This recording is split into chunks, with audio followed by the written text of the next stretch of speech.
Hello students. तो आपका the track classes पे स्वागत। तो आज हम लोग एक नए मॉड्यूल की शुरुआत करने वाले हैं, जिसको कि हम लोग इलेक्ट्रोमैग्नेटिज्म यानी कि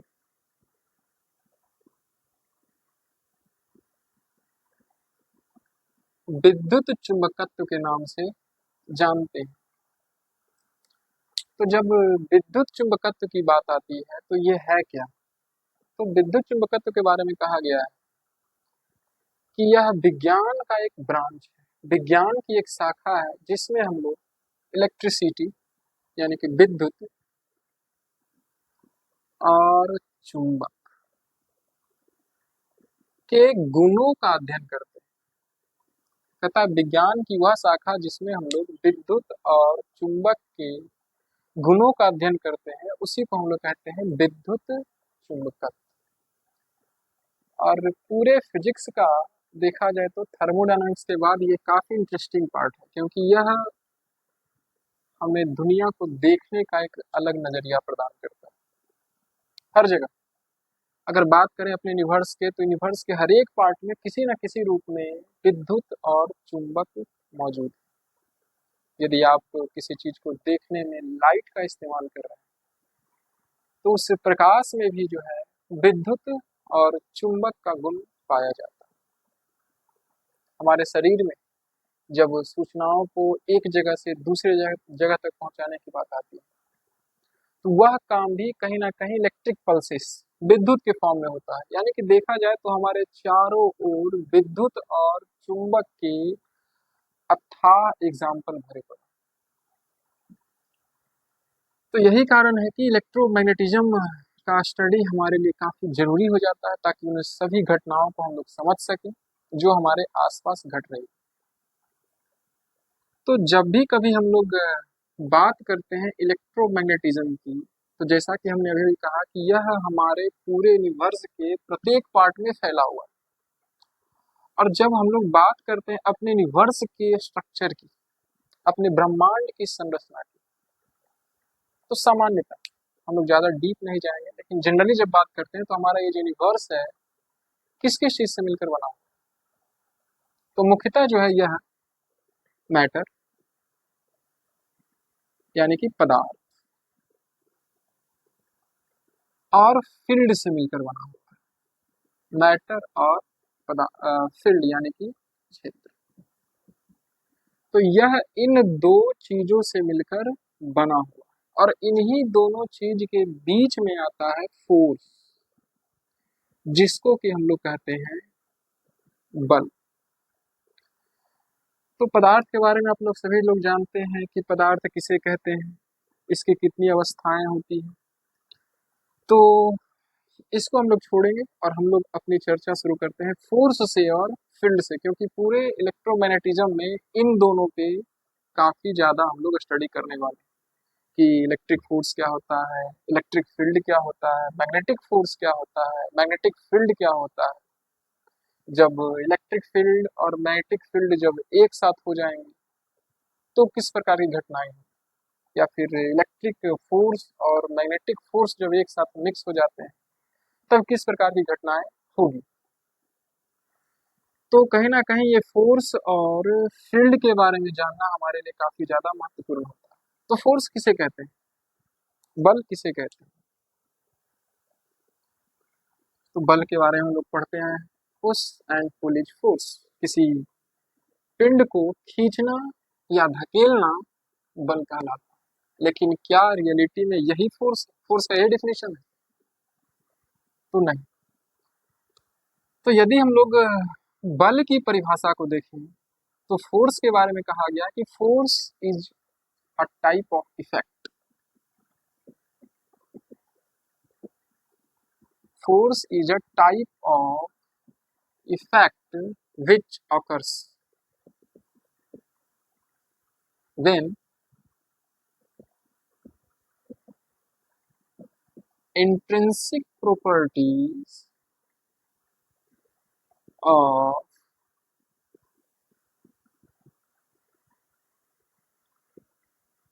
two or more than two matter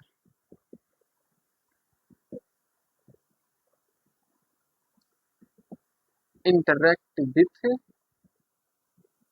each other. This is the definition of force. तो फोर्स के बारे में कहा गया है कि force is a type of effect which occurs when intrinsic property of two or more than two matters interact with each other. तो थोड़ा सा इस डेफिनेशन को हम लोग ध्यान से समझने का प्रयास करते हैं। तो बल के बारे में कहा गया है कि बल एक प्रकार का प्रभाव है, इफेक्ट है। कब उत्पन्न होता है? विच अकर्स, कब उत्पन्न होता है? तो कहता है ये तब उत्पन्न होता है जब दो या दो से अधिक पदार्थ के इंट्रिंसिक प्रॉपर्टीज आपस में इंटरेक्ट करते हैं। अब ये इंट्रिंसिक प्रॉपर्टी क्या है?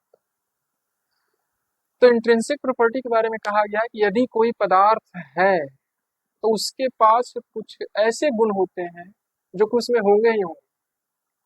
जैसे हम लोग बात करते हैं मास का, द्रव्यमान की हम लोग बात करते हैं, तो यदि हमारे पास कोई पदार्थ है तो उसके पास द्रव्यमान होगा ही होगा। तो मास को हम लोग कहते हैं किसी भी मैटर का इंट्रिंसिक प्रॉपर्टी।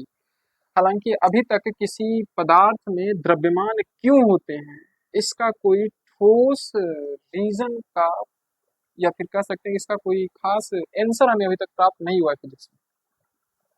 किसी मैटर में द्रव्यमान क्यों होते हैं, तो ऐसा बोल दिया गया है कि यदि मैटर है तो मैटर के पास द्रव्यमान होगा ही होगा।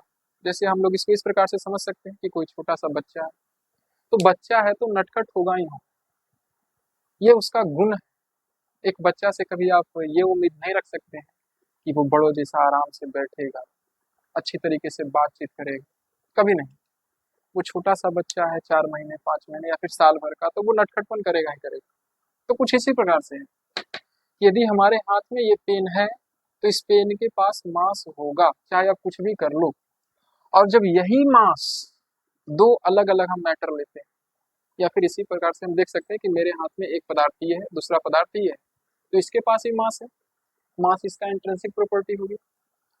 और इस पेन के पास भी मास, तो इस पेन का भी अपना एक इंट्रिंसिक प्रॉपर्टी हो गया मास। जब इस दोनों पिंड के मास जब आपस में इंटरेक्ट करते हैं तो उस इंटरेक्शन के कारण जो इफेक्ट उत्पन्न होता है उसी इफेक्ट को हम लोग कहते हैं फोर्स। यानी कि force is related to the intrinsic property of matter. Force हमेशा पदार्थ के इंट्रिंसिक गुण पर डिपेंड करता है। तो यहां तक आप लोग को ये समझ में आ गया होगा कि फोर्स कहते किसे हैं।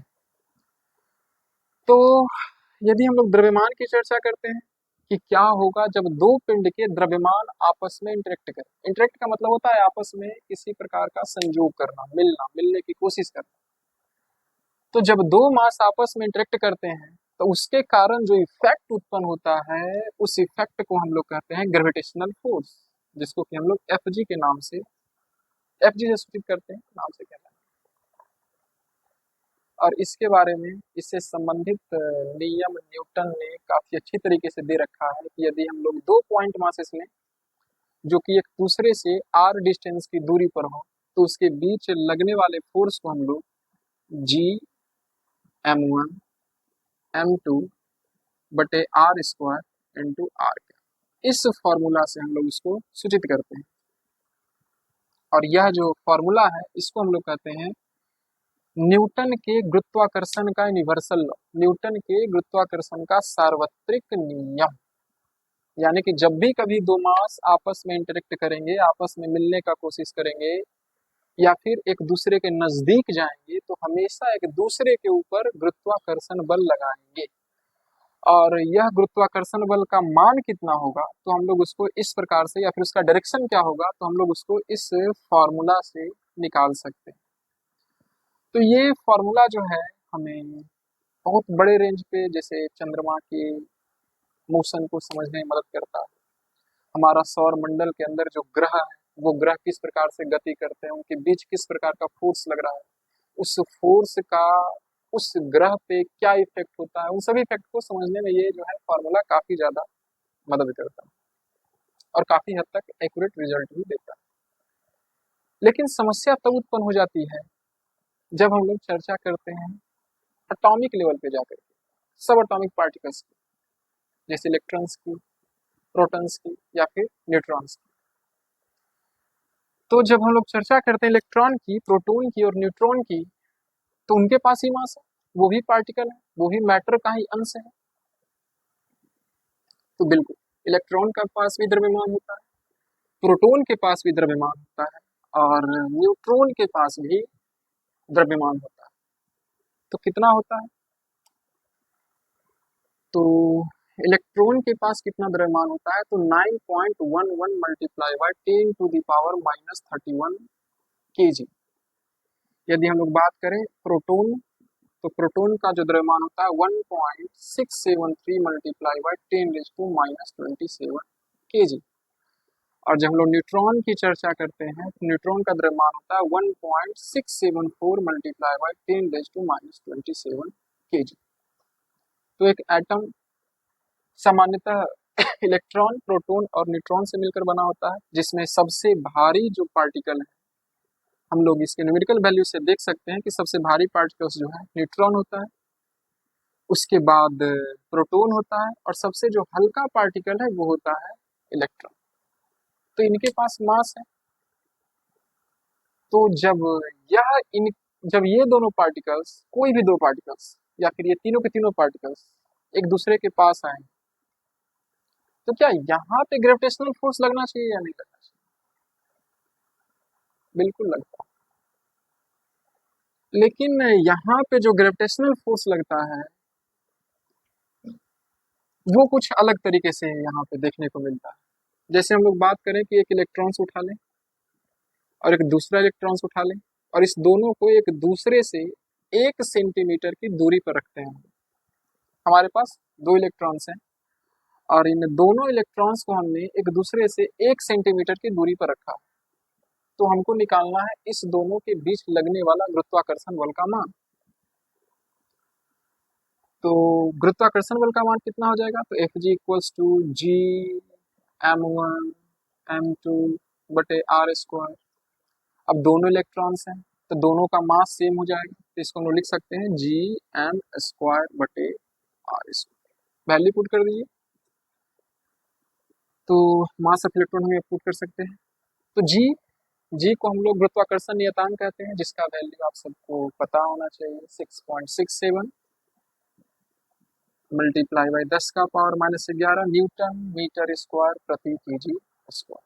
यहाँ पे हम लोग न्यूमेरिकल वैल्यू को स्किप करें। इनटू मास ऑफ इलेक्ट्रॉन का स्क्वायर, मास ऑफ इलेक्ट्रॉन का स्क्वायर ये, तो 9.11 मल्टीप्लाई बाई 10 का पावर माइनस 31 केजी का स्क्वायर और बटा डिस्टेंस इनके बीच का कितना है? तो 1 सेंटीमीटर है, इसको हम लोग मीटर में कन्वर्ट कर लेंगे तो 10 टू द पावर माइनस 2 का स्क्वायर। ये हो गया। तो जब हम लोग इसको सोल्व करेंगे तो सोल्व करने पे जो वैल्यू आएगा वो अप्रॉक्स, 1 मिनट में सोल्व कर लेता हूँ इसको।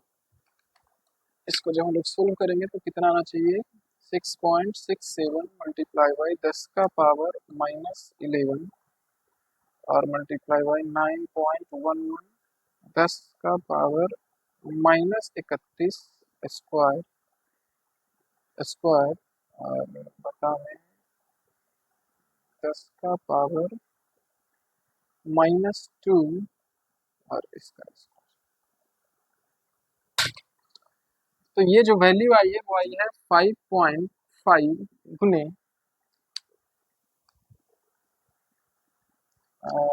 10 रेज टू माइनस 67 न्यूटन। इतना न्यूटन देखिए इसका वैल्यू आ रहा है, लेकिन रियलिटी कुछ और है। हमने दो इलेक्ट्रॉन को जब 1 सेंटीमीटर की दूरी पर रखा तो इनके बीच गुरुत्वाकर्षण बल के ज्ञात सूत्रों से जब हम लगने वाले फोर्स का वैल्यू निकालें तो 5.5 गुना 10 का पावर माइनस 67 न्यूटन का अट्रैक्शन फोर्स लगना चाहिए। अट्रैक्शन फोर्स मतलब आकर्षण का बल लगना चाहिए, लेकिन रियलिटी कुछ और है। रियलिटी में क्या होता है कि इन दोनों के बीच 2.3 गुना 10 का पावर माइनस 24 न्यूटन का रिपल्सन फोर्स लगता है। ये देखिए, इसका मतलब यह कि इनके पास मास तो जरूर है, लेकिन मास के साथ साथ कोई और प्रॉपर्टी भी है जो कि इस स्ट्रॉन्ग फोर्स को, ये देखिए 10⁻⁻�67, यहाँ देखिए 10⁻⁻24, इसके तुलना में यह फोर्स जो रिपल्सन का फोर्स है यह काफी स्ट्रांग।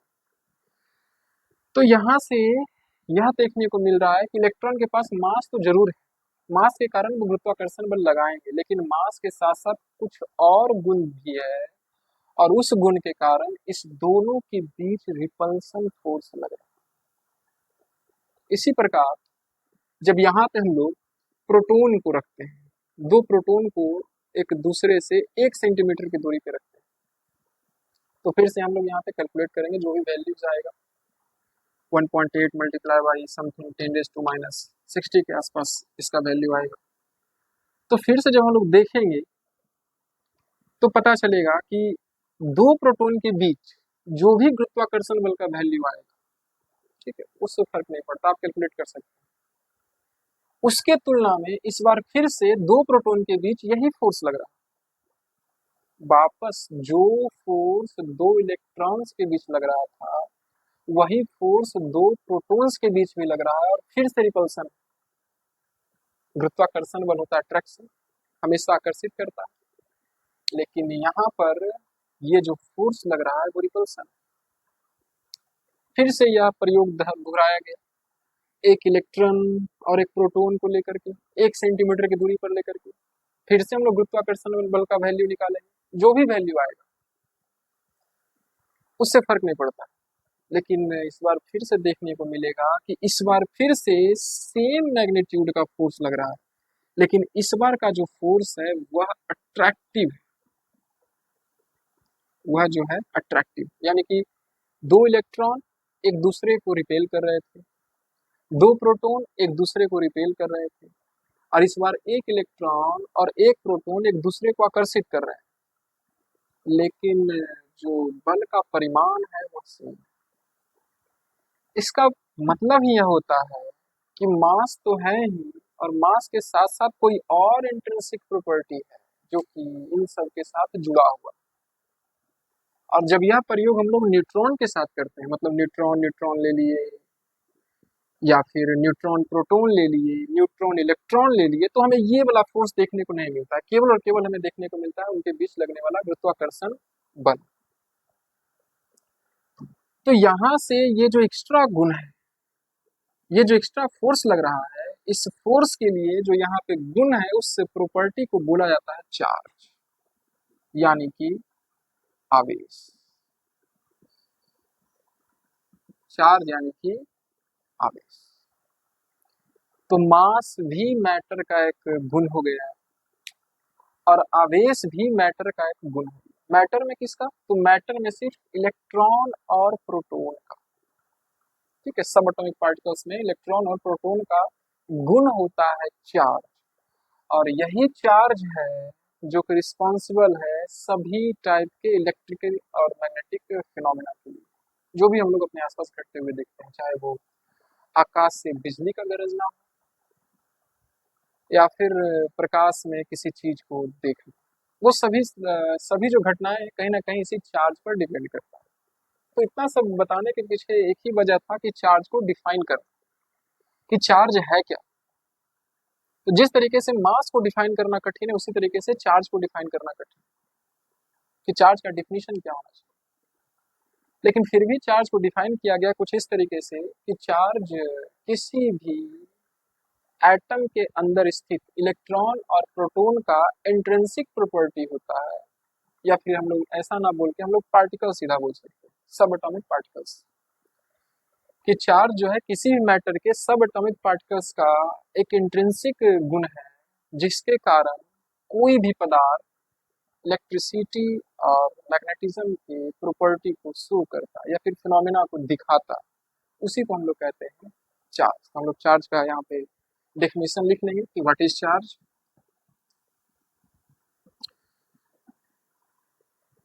तो आप लोग लिख सकते हैं, charge is intrinsic property of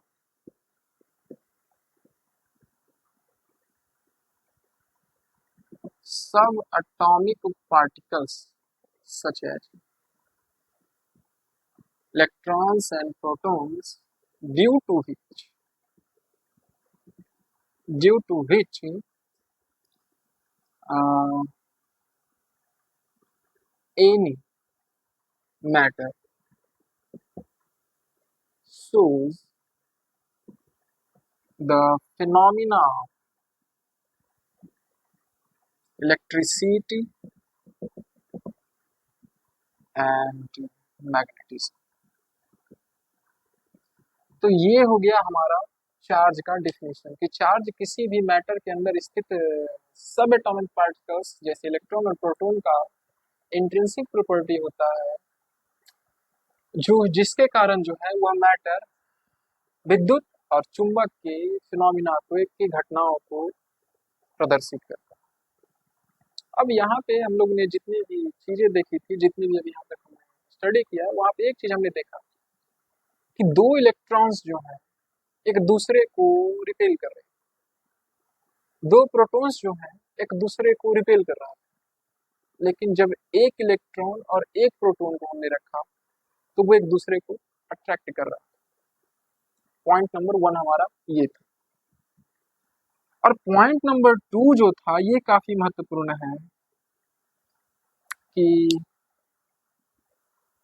जो फोर्स का मैग्नीट्यूड था, आकर्षण और प्रतिकर्षण का जो मान था वह समान था, अप्रॉक्स 2.3 मल्टीप्लाई बाय 10⁻⁻24 न्यूटन। इसका मतलब यह हुआ कि गुण तो समान है, जो गुण इलेक्ट्रॉन के पास है वही गुण किसके पास है, प्रोटॉन के पास है। मतलब जो चार्ज इलेक्ट्रॉन के पास है वही चार्ज किसके पास है, प्रोटॉन के पास है। लेकिन दोनों का नेचर अलग अलग। तो यहाँ पे नाम आता है बेंजामिन फ्रैंकलिन का। बेंजामिन फ्रैंकलिन, इन्होंने सर्वप्रथम आवेश संरक्षण के सिद्धांत को खोजा था और आवेश का नामकरण किया था। इन्होंने कहा था कि जो यह गुण है, जो चार्ज इलेक्ट्रॉन के पास है उसको हम लोग कहेंगे निगेटिव। इलेक्ट्रॉन पर के चार्ज को बोल दिया गया निगेटिव, और प्रोटॉन पर का जो चार्ज है उसको बोल दिया गया पॉजिटिव।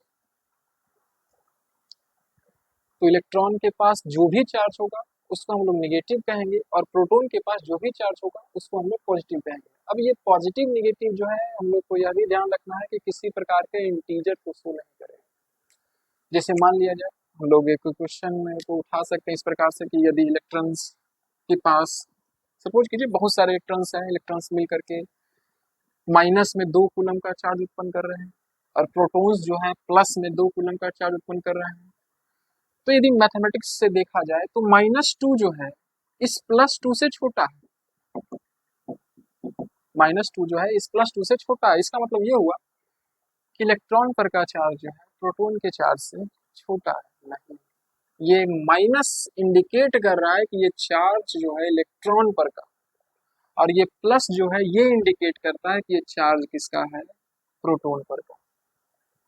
मान लीजिए कि अगर बेंजामिन फ्रैंकलिन बोलते हैं कि नहीं, हम इलेक्ट्रॉन के चार्ज को राम बोलेंगे और प्रोटॉन के चार्ज को सीता बोलेंगे। मान लीजिए कि हम लोग जो है इलेक्ट्रॉन के चार्ज को राम बोलेंगे और प्रोटॉन के चार्ज को सीता बोलेंगे। तो आज हम लोग ये पॉजिटिव निगेटिव नहीं पढ़ रहे होते, हम लोग इसको बोलते कि इलेक्ट्रॉन के पास 2 राम कूलम चार्ज है और प्रोटॉन के पास 2 सीता कूलम चार्ज। ये हम लोग प्लस माइनस नहीं लगाते। तो ये आर्बिट्ररी रूप से है, क्यों प्लस है क्यों माइनस है ये बस दे दिया गया, इस पे बहस करने की कोई जरूरत ही नहीं। तो समझ में आ गया होगा कि ये जो नाम है माइनस और प्लस ये आर्बिट्रेरी रूप से दिया गया है, बस बोल दिया। अगर उन्होंने इलेक्ट्रॉन को पॉजिटिव बोला होता तो आज हम लोग पॉजिटिव पढ़ते, उन्होंने इलेक्ट्रॉन को निगेटिव बोला होता, निगेटिव बोला है एक्चुअली, इसलिए आज हम लोग निगेटिव पढ़ रहे हैं। कोई और नाम दिया रहता तो हम लोग और नाम पढ़ते इस प्रकार से। तो आखिर प्लस और माइनस ने क्यों हमने चूज किया, यह भी सवाल। आखिर जो बेंजामिन फ्रैंकलिन थे उन्होंने ये नाम प्लस और माइनस के रूप में क्यों चुना। तो एक प्रॉपर्टी होती है चार्ज की कि चार्ज जो है स्केलर क्वांटिटी, चार्ज जो है स्केलर मतलब अदिश राशि होता है, और यह एडिटिव प्रॉपर्टी को शो करता है, मतलब इसे आसानी से जोड़ा जा सकता है। जैसे यदि प्लस में 10 कूलम चार्ज है और माइनस में 8 कूलम चार्ज है और हमें नेट चार्ज का मान निकालना है, कुल चार्ज का मान निकालना है, तो हम लोग इसको आपस में जोड़ सकते हैं और जोड़ के आएगा प्लस में 2 कूलम। तो चार्ज के पास ये गुण होता है, चार्ज के पास जो है ये गुण होता है। तो इसीलिए यहाँ पे जो है इन्होंने प्लस और माइनस साइन को नाम के रूप में इंडिकेट किया। इसके अलावे और भी बहुत सारे इंटरेस्टिंग प्रॉपर्टी है जिसके कारण स्ट्रॉन्ग न्यूक्लियर फोर्स और वीक न्यूक्लियर फोर्स जैसी अलग प्रकार की फोर्सेस भी हमें देखने को मिलती है। तो ये तो हो गया फोर्स की बात की। फोर्स जो है इंट्रिंसिक प्रॉपर्टी से जुड़ी हुई होती है। जब दो मैटर के जो गुण है, आंतरिक गुण है, जब दो मैटर के आंतरिक गुण एक दूसरे से इंटरेक्ट करते हैं तब जो प्रभाव उत्पन्न होता है उसी प्रभाव को हम लोग कहते हैं फोर्स। तो ये पुश और पुल कहीं ना कहीं उसी इंट्रिंसिक प्रॉपर्टी से जुड़ा और सब का सब जो है इसी स्थिर विद्युत का ही एग्जाम्पल। हम लोग जैसे जैसे आगे बढ़ते जाएंगे तो उस एग्जाम्पल को भी समझते जाएंगे। जैसे हम लोग इस बोर्ड पे लिख रहे हैं तो यहाँ भी इलेक्ट्रिसिटी अपना अहम रोल, ये चार्ज जो है अपना अहम रोल निभाता है। हम लोग जब रोड पे चलते हैं या फिर बैठते हैं, कुर्सी पे बैठते हैं, तो वहां भी ये चार्ज अपना अहम रोल निभाता है। अगर चार्ज अपना छोड़ दे, अगर चार्ज अपना वर्क करना छोड़ दे, इलेक्ट्रॉन्स के पास जो ये चार्ज का प्रॉपर्टी है वो खत्म हो जाए, तो ना तो हम चल पाएंगे, ना तो हम बैठ पाएंगे, कुछ भी नहीं कर पाएंगे। क्योंकि चार्ज खत्म तो इलेक्ट्रिक फोर्स खत्म, इलेक्ट्रिक फोर्स खत्म तो पूरी दुनिया में बचेगी सिर्फ और सिर्फ अट्रैक्शन। पूरी दुनिया सिमट जाएगी एक छोटे से पॉइंट। तो इस प्रकार से चार्ज का होना कहीं ना कहीं हम लोगों के लिए काफी ज्यादा आवश्यक है। तो इस प्रकार से हम लोग इसकी चर्चा यहाँ पे करते हैं खत्म। अब आगे बढ़ते हैं फील्ड के बारे में। फील्ड क्या होता है? तो देखिए, फील्ड जो है किसी भी मैटर के चारों जिस भी किसी प्रॉपर्टी को बात करते हैं उस प्रॉपर्टी को प्रत्येक पॉइंट पर डिफाइन करता है। जैसे ये हो गया मास। सपोज कीजिए एक पॉइंट पार्टिकल, हमने बड़ा दिखाया लेकिन मान के चलिए है कि पॉइंट पार्टिकल है, छोटा सा पॉइंट विथ नो डायमेंशन और इसके पास मास है m। तो इस मास का एक गुण होता है कि अपने चारों ओर इस प्रकार से एक फील्ड बनाती है। ये देखिए, यह जो है अपने चारों एक प्रकार से फील्ड बनाएगी। और जब इस फील्ड में कोई दूसरा मास इस प्रकार से प्रवेश करेगा, इसके फील्ड में जब कोई दूसरा मास प्रवेश करता है तो फिर यह इस पे फोर्स लगाना चालू कर देता है। ठीक है, यह जो है इस पर फोर्स लगाना चालू कर देता है। तो हम लोग देखते हैं कि कहीं ना कहीं यह जो फील्ड है, यह फील्ड बताता है कि ये जो हमारा मास m है यह दूसरे मास पे कब फोर्स लगाएगा, यानी कि फोर्स किस प्रकार से लगेगा, किस समय लगेगा और किस प्रकार का लगेगा, यह डिफाइन करता है हमारा ये फील्ड। और यह फील्ड डायरेक्टली रूप से वो जो इंट्रिंसिक प्रॉपर्टी है उसको डिफाइन करता है उसके चारों। इस प्रकार से प्रत्येक पॉइंट पे, इस पॉइंट पे ये पार्टिकल पहुंच जाएगा तो अलग प्रकार से फोर्स लगेगा, हो सकता है डायरेक्शन चेंज हो जाए फोर्स का। इस पॉइंट पे ये पार्टिकल पहुंच जाए तो हो सकता है अलग डायरेक्शन में फोर्स लगे, अलग तरीके का फोर्स लगे, मैग्नीट्यूड चेंज हो जाए। तो फोर्स को जब डिफाइन करने की बात आती है तो फोर्स को डिफाइन करने के लिए, उसके डायरेक्शन को डिफाइन करने के लिए, ठीक है, फील्ड यहाँ पे हमारी सहायता करता है। तो फील्ड और फोर्स, फोर्स और फील्ड, ये दो काफी पावरफुल टूल है पूरे फिजिक्स के दौरान। चाहे हम क्लासिकल फिजिक्स की बात करें, क्लासिकल फिजिक्स में हम लोग चर्चा करते हैं सेंट्रल फोर्स की, और सेंट्रल फोर्स में काफी बड़ा कह सकते हैं कि एक अच्छा सा अपना महत्व तो है इसका फील्ड का, ग्रेविटेशनल फील्ड जहाँ पे हम लोग पढ़ते हैं। और इलेक्ट्रोमैग्नेटिज्म की जब बात करते हैं तो बिना फील्ड के तो हम लोग इस चैप्टर की चर्चा ही नहीं कर सकते। तो हम लोग अपना जो अगला क्लास होगा उसमें अपनी चर्चा शुरू करेंगे चार्ज के प्रॉपर्टी से, चार्ज के गुण से, कि चार्ज के पास क्या क्या गुण होते हैं, और फिर अपने स्टडी को कंटिन्यू करेंगे। तो जुड़े रहिए। ये एक इंट्रोडक्शन क्लास था जिसमें हमने मुख्य रूप से फोर्स होता क्या उसके बारे में चर्चा की, फिर इंट्रिंसिक प्रॉपर्टी क्या होता है उसके बारे में चर्चा की, फिर हम लोगों ने यह देखा कि चार्ज क्या है, चार्ज को डिफाइन कैसे किया गया है, किसके किसके पास चार्ज का गुण होता है, हम लोगों ने यह देखा। तो एक तरीके से हम लोग कह सकते हैं कि हम लोग का एक बेस जो हमने आज के क्लास में पढ़ा, पूरे क्लास में पूरे इलेक्ट्रोमैग्नेटिज्म में ये आता रहे, चार्ज आते रहेंगे, फील्ड आते रहेंगे, फोर्स आते रहेंगे। तो इनके इस डेफिनेशन को समझना काफी जरूरी है। अगर आप अभी यह याद करके रखे हुए हैं कि किसी चीज को खींचना या धकेलना बल कहलाता है, तो उससे सही कीजिए। तो मिलते हैं हम लोग कल के क्लास में, तब तक पढ़ते रहिए, मुस्कुराते रहिए और जुड़े रहिए द ट्रैक क्लासेस।